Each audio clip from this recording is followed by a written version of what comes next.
Shalom semuanya, aku Angelina Valencia dengan NIM 21122110. Pada kesempatan kali ini ingin memaparkan materi tentang hakikat gereja. Sebelumnya aku mau menyampaikan kalau ini merupakan tugas besar dari pendidikan agama Protestan dengan dosen pengampu Bapak Natalios Peter Sipasulta. Oke, tanpa berlama-lama lagi, aku akan menerangkan materinya ya. Tapi sebelumnya aku meminta kalian untuk kalau ada masukan atau sharing boleh banget kalian komen di bawah dan bantu like video ini. Thank you teman-teman, selamat menyaksikan. Poin-poin yang akan kita bahas pada hakikat gereja atau materi hakikat gereja adalah yang pertama ada hakikat gereja itu sendiri, lalu gereja dalam perjanjian lama dan perjanjian baru, kemudian ada istilah-istilah yang dikenal untuk gereja, lalu ada sifat-sifat gereja, 3 tugas panggilan gereja, dan yang terakhir ada perbedaan gereja dan institusi sosial. Sebelum kita membahas tentang hakikat gereja, aku mau menjelaskan mengenai beberapa dasar Alkitab mengenai gereja itu sendiri. Yang pertama, ada dalam Matius 28 ayat 16-20. Di terjemahan baru aku bacakan ya ayatnya. Dan ke-11 murid itu berangkat ke Galilea, ke bukit yang telah ditunjukkan Yesus kepada mereka. Ketika melihat dia, mereka menyembahnya. Tetapi beberapa orang ragu-ragu. Yesus mendekati mereka dan berkata, "Kepadaku telah diberikan segala kuasa di sorga dan di bumi. Karena itu, pergilah, jadikanlah semua bangsa muridku, dan baptislah mereka dalam nama Bapa dan Anak dan Roh Kudus. Dan ajarlah mereka melakukan segala sesuatu yang telah kuperintahkan kepadamu, dan ketahuilah, aku menyertai kamu senantiasa sampai kepada akhir zaman." Oke, yang kedua yang aku ambil yaitu dari Markus 10 ayat 45, yang bunyinya adalah karena anak manusia juga datang, bukan untuk dilayani, melainkan untuk melayani dan untuk memberikan nyawanya menjadi tebusan bagi banyak orang. Lalu kemudian dasar yang selanjutnya ada dari Yohanes 13 ayat 1-20. Lalu disambung lagi dengan Yohanes 15 ayat 1-8. Kalau di Yohanes 13 ini dibahas tentang mengenai Yesus membasuh kaki murid-muridnya. Lalu kalau di Yohanes 15 itu membahas mengenai pokok anggur yang benar. Pokok anggur yang benar di sini yaitu seperti kita adalah carang-carangnya, Tuhan adalah yang mengurusnya gitu. Jadi kalau misalnya kita tidak bertumbuh, kita mati secara roh, itu nanti akan dibuang dan dibinasakan. Di situ sih membahas seperti itu secara garis besar. Kemudian dasar selanjutnya ada dari Korintus. Di 1 Korintus 12 ayat 12-31, aku merangkumnya kalau misalnya kita itu seperti anggota-anggota di mana tubuh itu satu dan anggota-anggotanya banyak, dan demikian juga Kristus gitu. Sebab kita tuh satu roh, baik orang Yahudi maupun orang Yunani, baik itu budak maupun orang merdeka, baik itu dia telah dibaptis ataupun mungkin belum, dan itu tuh semuanya tubuh itu tidak terdiri dari satu anggota saja, tapi itu banyak anggota. Jadi nggak mungkin lah semua tubuh itu isinya mata, atau isinya hidung saja, atau isinya telinga saja, melainkan beragam jenis hidung, mata, dan telinga yang saling melengkapi satu sama lain dengan Yesus sebagai kepala. Itu sih kalau aku tangkap dari perikop ini. Lalu ada juga dari 2 Korintus 9 ayat 1-5, yaitu di sini membahas tentang pelayanan. Lalu kita lanjut ke hakikat gereja. Hakikat gereja di mana disebutkan dalam 1 Petrus 2 ayat 9 yang bunyinya mengenai tentang eklesia ini, pada dasarnya hanya ada satu gereja nih, karena gereja adalah eklesia yang artinya persekutuan orang-orang yang telah dipanggil keluar dari kegelapan kepada terangnya yang ajaib. Oke, pada umumnya nih, jemaat memahami gereja sebagai sebuah gedung. Harus mewah, harus punya tempat parkir yang luas, atau mungkin punya sound system, atau mungkin dari praise and worship yang wah gitu. Mereka baru mau datang ke gereja gitu. Padahal sebenarnya tuh gereja itu adalah satu gitu, dimana tidak ada yang paling hebat dan tidak ada yang paling ditinggikan gitu, semua sama rata. Nah, habis itu selain eklesia nih, ternyata ada juga nih kata kuriakon atau kuriake yang dalam bahasa Yunani artinya milik atau kepunyaan Allah. Dari kata ini nih akhirnya diperoleh kata church atau gereja. Oke, kita lanjut ke gereja dalam Perjanjian Lama. Dalam Perjanjian Lama, gereja itu sendiri disejajarkan dengan kahal Yahweh atau artinya keumat Allahan, di mana kahal Yahweh ini merupakan gabungan nih dari dua kata, yaitu kahal dalam bentuk kepemilikan dan Yahweh dalam bentuk absolut, yang apabila digabungkan mempunyai arti kumpulan persekutuan milik dari Yahweh atau Tuhan. Maksudnya adalah di sini Israel merupakan umat milik Allah yang disatukan dalam kegiatan ibadah dan perayaan kebaktian keagamaan lainnya. Penulisan kahal Yahweh ini banyak ditemukan dalam kitab Ulangan. Di Perjanjian Lama juga disebutkan bahwa Bait Allah merupakan bangunan pusat kehidupan bangsa Israel di sepanjang waktu. Jadi mereka itu sangat mengutamakan kalau misalnya ibadah dan lain-lainnya adalah mereka pergi ke namanya Bait Allah. Nah, kita bedakan ya dengan gereja pada zaman Perjanjian Baru. Jadi dalam Perjanjian Baru nih, istilah gereja dikenal nih dengan eklesia yang dalam bahasa Yunaninya artinya adalah artinya keluar, dan kaleo artinya memanggil, yang bisa diartikan sebagai sidang atau jemaat maupun kumpulan. Definisi ini mengarah kepada umat yang dipanggil dari gelap menuju kepada terang yang adalah Tuhan sendiri.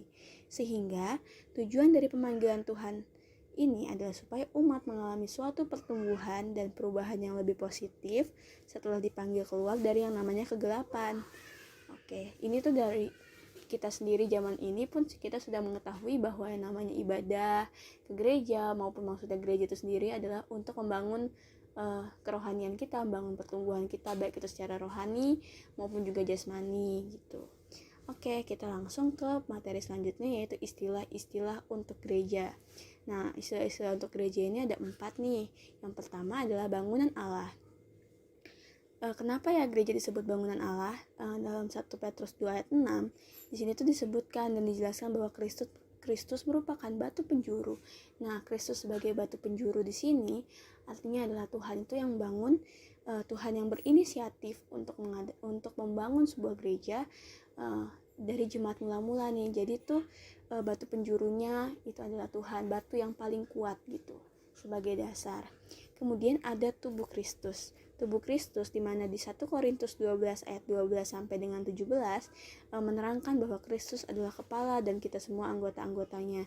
Seperti yang tadi aku bahas bahwa kita tuh adalah anggota-anggota tubuh yang di mana berbeda-beda nih, punya kemampuan, punya fungsi dan bahkan mungkin kegunaan yang berbeda-beda.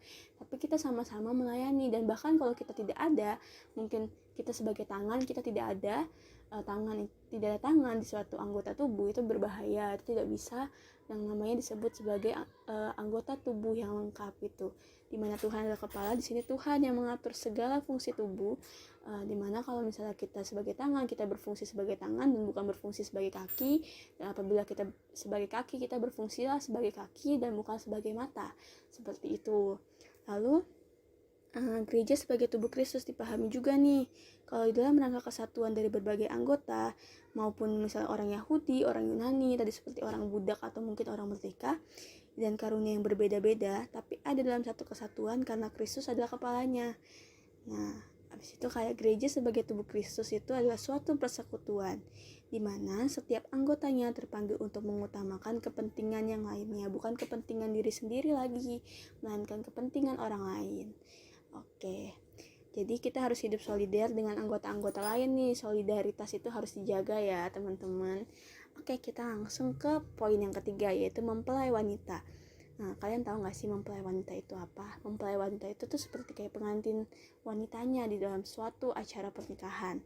Nah, gereja itu tuh dalam Yohanes 3 ayat 29, di sini tuh disebutkan bahwa gereja setia kepada Kristus dan siap memasuki pernikahan kudus bersama-sama dengan Kristus, di mana gereja itu mempersiapkan nih mempelai wanita Tuhan gitu, di mana kita tuh diperlengkapi dan kita tuh harus setianya sama Tuhan aja gitu, satu untuk selamanya gitu. Dalam pernikahan kan seperti itu ya. Langsung ke poin keempat. Poin keempat yaitu kawanan domba Allah, di mana di Yohanes 10 ayat 1 sampai 18 disebutkan bahwa Ini nih tentang gembala yang baik gitu loh. Jadi gereja taat kepada gembala yang ialah Yesus sendiri. Dimana di sini tuh diterangin kalau misalnya sebagai gembala kita tuh punya domba-domba nih misalnya. Nah domba itu satu hilang, itu pasti gembala tuh tahu, oh domba yang ini tuh hilang. Padahal saking banyaknya domba loh, tapi dia bisa mengetahui yang mana yang hilang. Bahkan dia mencari yang satu, baru akhirnya meninggalkan yang lain loh, demi mendapatkan yang satu ini. Demikian juga Yesus yang benar-benar mengatur kita nih. Maksudnya dia tuh menunggu hidup kita, bahkan juga dia tuh menantikan kita untuk kembali kepadanya. Oke, poin selanjutnya yang akan aku bahas yaitu adalah sifat-sifat gereja. Sifat-sifat gereja ini ada 3 loh. Gereja adalah persekutuan, gereja adalah pemuritan, dan gereja adalah kudus. Kita bahas satu-satu ya. Yang pertama yaitu gereja adalah persekutuan. Nah, Alkitab menggambarkan bahwa gereja adalah anggota keluarga Allah. Di sini disebutkan nih di Efesus 2 ayat 19. Gereja harus selalu memupuk hidup persekutuan dengan Allah. Gereja terpanggil untuk menghilangkan segala macam perbedaan yang ada. Jadi gereja itu tidak boleh memandang lagi yang namanya golongan, yang namanya bangsa, yang namanya suku. Melainkan gereja itu adalah menjadikan semua yang berbeda itu menjadi satu kesatuan. Mungkin juga dalam pelayanan, walaupun satu pelayanan bisa saja mereka berada di berbeda-beda ras, berbeda-beda suku, tapi di mana gereja ada untuk mempersatukan, bukan untuk mencerai-beraikan. Jadi gereja itu adalah persekutuan gitu. Nah, gereja adalah pemuritan. Kalau poin gereja adalah pemuritan, itu gereja adalah persekutuan orang-orang yang secara pribadi dan sukarela mengikatkan dirinya dengan Kristus sebagai Tuhan dan Juru Selamatnya. Nah, mereka tuh secara sukarela mempelajari ajaran-ajaran Tuhan nih dan mengamalkannya dalam kehidupan sehari-hari. Jadi sebenarnya poin dari gereja itu bukan dari hari minggunya kamu datang ke gereja mendengarkan firman Tuhan, tapi kamu bagaimana kamu setelah hari minggu itu, Senin, Selasa, Rabu, Kamis, Jumat, dan Sabtu, mengamalkan apa yang kamu sudah dapat dari pengajaran-pengajaran yang ada ke kehidupan kamu sehari-hari. Jadi kalau kita lihat orang gereja tuh kudus, orang gereja tuh baik, tapi misalnya di hari-hari biasanya mereka tidak demikian, itu berarti mereka tidak menjalankan sifat gereja sebagai pemuritan, di mana seorang murid itu tuh belajar, lalu murid itu mengamalkannya dalam kehidupan sehari-hari, di mana murid itu tuh gak berhenti sampai situ aja, gak berhenti sampai tahu aja, tapi mereka mau mempraktekannya. Itu yang harus dilakukan oleh gereja-gereja, di mana harus ada praktek di dalam sebuah kehidupan manusia gitu. Dan itu yang disebut dengan pertumbuhan rohani, dimana kita mau naik level pasti ada masanya nih, kita tuh harus punya ujian, harus punya proses gitu. Dan bagaimana respon kita itu tuh biasanya kita sudah dapat ilmunya duluan, jadi kita harus tahu nih bagaimana meresponi ketika di kehidupan nyata di setelah hari Minggu gitu. Untuk mengamalkan yang ini ya, yang poin kedua yaitu gereja adalah pemuritan. Oke, selanjutnya yaitu gereja adalah kudus. Nah, kata kudus berasal dari kata kudoshi, di mana itu bahasa Ibrani yang artinya terpisah, dikhususkan, dan disendirikan untuk Allah. Nah, gereja adalah kudus karena Allah sendiri telah berkenan menguduskannya. Jadi, kekudusan gereja itu ditentukan oleh kesetiaan kita untuk hidup nih berpegang pada perintah-perintah Tuhan. Ada perintah misalnya 10 firman Tuhan tuh yang dari lo batu, misalnya kayak jangan mencuri, jangan berzina, kuduskan hari Sabat, terus harus hormati orang tua, seperti itu. Gereja adalah kudus, jadi tuh dikhususkan benar-benar untuk Tuhan. Jadi kita tuh bagaimana kita hidup kudus itu ditentukan gimana tuh kita tuh mengamalkan perintah-perintah Tuhan, seperti yang tadi pemuritan tadi juga ya. Jadi kita tuh gak sekedar yang namanya itu dengar doang, tapi kita juga harus belajar untuk terus menguduskan diri, terus menjaga hidup kita, bagaimana kita hidup. Karena sebenarnya sebagai orang Kristen ya, kita harus menjadi terang dan garam dunia, dan kita harus menjadi orang yang berbeda dari dunia ini, karena dunia ini semakin jahat dari hari ke hari. Oke, kita langsung ke 3 tugas panggilan gereja. Nah, kalau 3 tugas panggilan gereja ini apa sih maksudnya? Kok ada nama-nama yang aneh ya, kayak koinonia, kayak marturia, diakonia, itu apa ya? Oke, aku jelasin secara garis besar dulu, nanti aku paparin ya satu persatu. Dari mulai koinonia atau bersekutu, lalu ada marturia juga. Marturia itu artinya bersaksi, Lalu ada diakonia yang artinya melayani. Oke, kita masuk ke koinonia atau bersekutu. Koinonia atau bersekutu ini di mana Allah memerintahkan jemaat gereja untuk tidak hanya hidup seorang diri. Umat Tuhan harus selalu terhubung, tidak hanya dengan Tuhan nih, tapi dengan sesama manusia beriman. Umat gereja ditugaskan untuk tekun dalam pengajaran dan persekutuan demi membangun kerajaan Allah. Nah, di sini tuh maksudnya itu adalah seperti tanda salib, jadi kita tuh bukan hanya ke atas, tapi kita harus ke samping, dimana sesama juga penting, dan dimana juga dua perintah Tuhan, dimana kita harus yang namanya itu menghormati Tuhan, terus juga kita harus juga ternyata mengasihi sesama, mengasihi Tuhan dan mengasihi sesama ini adalah dua poin yang tidak bisa dipisahkan. Jadi kita tuh nggak bisa cuma mengasihi Tuhan dengan segenap hati, dengan segenap jiwa, tapi kita juga harus mengasihi sesama dengan demikian juga. Maka kasihilah sama manusia seperti dirimu sendiri, seperti itu. Terus habis itu contoh tugas koinonia nih, membentuk komunitas anak muda gereja untuk mengadakan kegiatan yang bermanfaat. Misalnya mungkin ada yang namanya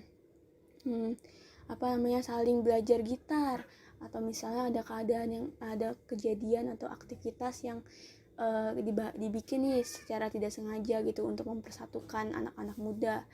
Misalnya mungkin retreat atau apa untuk membangun yang namanya rohani juga. Jadi saling bersekutu satu sama lain, saling sharing satu sama lain tentang apa yang mereka hadapi, terus bagaimana mereka meresponi, bahkan mungkin kebaikan-kebaikan Tuhan dalam hidupnya. Lalu untuk poin yang kedua yaitu marturia atau bersaksi. Marturia adalah salah satu istilah yang dipakai gereja dalam melakukan aktivitas imannya sebagai tugas panggilan gereja, yaitu dalam hal kesaksian iman. Kesaksian iman yang dimaksud di sini adalah pemberitaan Injil sebagai berita keselamatan bagi manusia.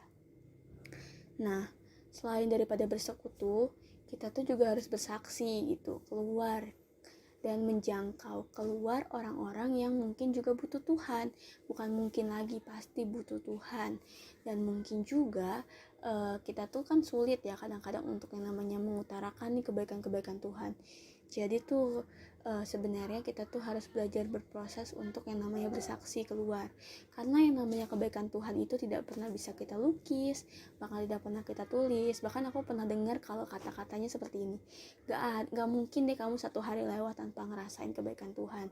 Jadi yang namanya bersaksi itu sebenarnya adalah suatu respon kita nih atas yang namanya kita sudah dikasihi, kita sudah diperlakukan baik, bahkan Tuhan sudah baik sama kita. Kita harus sampaikan ke orang-orang, oh Tuhan tuh baik, bagaimana mereka juga bisa merasakan Tuhan gitu lewat kesaksian-kesaksian yang kita telah sampaikan kepada mereka. Oke, contoh tugas dari marturia yaitu yang paling sederhana nih adalah menyampaikan kesaksian tentang kuasa Yesus Kristus lewat persekutuan Injil. Misalnya ada pedalaman Alkitab, terus kita akhirnya menyaksikan kalau misalnya ada tema tentang keselamatan, terus kayak kita tuh bersaksi bagaimana kita diselamatkan Tuhan, bagaimana kita mengenal Tuhan Yesus secara pribadi, atau mungkin ada pengalaman-pengalaman khusus lainnya. Lalu kalau diakonia nih yang terakhir yaitu diakonia atau melayani. Gereja selalu mengutamakan pelayanan bagi umat-umatnya, terutama untuk mereka yang membutuhkan. Allah memerintahkan umat gerejanya untuk bersedia melayani dengan tulus agar menjadi berkat untuk sesama. Salah satu contoh diakonia adalah melakukan pelayanan sesuai dengan panggilan kita. Contohnya adalah misalnya paduan suara saat ibadah gitu secara aktif nih di gereja. Atau mungkin kalau dari gereja saya pribadi ada yang namanya kayak mungkin praise and worship, terus ada multimedia, lalu ada pelayanan usher, ada pelayanan doa, ada pelayanan baptisan, mungkin juga ada pelayanan-pelayanan seperti yang namanya Espro, service production, terus juga yang crowded yang ngatur keramaian, ada juga yang greeter sebagai pembawa panggilan pas pertama-tama di awal, mungkin menyampaikan welcome home, atau mungkin menyampaikan satu dua patah kata tentang pengumuman-pengumuman penting lainnya yang harus kita catat. Dan mungkin juga ada pelayanan-pelayanan khusus lainnya yang mungkin juga tidak terlihat dari balik suatu ibadah tersebut. Lalu selanjutnya yang akan kita bahas adalah perbedaan gereja dan institusi sosial. Nah, apa aja sih perbedaannya kalau gereja sama institusi sosial lainnya? Nah, yang pertama adalah gereja itu terbentuk karena inisiatif Allah, sedangkan institusi sosial ini terbentuk karena inisiatif manusia. Jadi yang namanya gereja itu dari Tuhan gitu, Tuhan langsung yang membentuk suatu gereja setelah dia mungkin dia naik ke atas surga, dia naik ke surga. Nah, dia itu akhirnya membentuklah gereja gitu dari mulai jemaat mula-mula. Lalu kalau misalnya institusi sosial tuh terbentuk dari inisiatif manusia. Misalnya manusia mau ngadain ini tentang kayak acara amal atau apa, itu dari yang namanya manusianya sendiri. Kalau yang kedua ada gereja, itu adalah pemimpinnya Tuhan. Kalau misal institusi sosial, pemimpinnya manusia. Iyalah jelas ya, kalau gereja itu Tuhan, walaupun mungkin dari pendeta, dari manapun, tapi asal dan sumbernya adalah dari Tuhan sendiri. Sedangkan kalau institusi sosial itu manusia yang mimpin, karena nggak mungkin lah Tuhan memimpin suatu institusi sosial gitu, tapi memang hikmat dari Tuhan gitu ya, tapi yang kita lihat adalah manusianya. Lalu yang ketiga adalah gereja, itu dimensinya spiritual. Kalau institusi sosial itu dimensinya adalah jasmania, dimana kalau gereja itu memang membahas hal-hal spiritual, hal-hal yang rohani, sedangkan kalau institusi sosial itu biasa jasmani. Nah, yang terakhir yaitu gereja itu melayani Tuhan dan manusia, sedangkan institusi sosial hanya melayani manusia. Iya, jadi kalau di gereja itu kita melayani Tuhan lewat apapun yang kita lakukan, perkataan, pikiran, perbuatan kita selama di gereja itu tuh sebenarnya secara tidak langsung itu menunjukkan cerminan kita di hadapan Tuhan. Jadi kayak kita tuh bercermin bagaimana kehidupan kita. Nah, kalau misalnya ke manusia juga gereja itu kayak yang melayani sama, jadi kayak teman membutuhkan kita, bercerita, sharing, counseling, itu tuh kita juga melayani mereka gitu yang membutuhkan. Jadi kayak seperti tadi yang aku bilang tentang salib, dimana tidak hanya Tuhan melainkan sesama, jadi kita tuh harus yang namanya balance antara manusia dan sesama. Lalu yang terakhir itu perbedaannya, kalau institusi sosial tuh hanya melayani manusia gitu, jadi tuh dia nggak ada fokusnya untuk melayani Tuhan gitu, dia hanya melayani dan memperhatikan yang namanya manusia-manusia lainnya gitu yang ditolong. Oke, sekian pemaparan aku tentang hakikat gereja. Semoga menambah pengetahuan kalian dan memberkati kalian ya. Kalau ada masukan, kembali lagi aku mau reminder untuk kalian komen-komen di bawah. Oke, thank you so much for your attention and God bless you.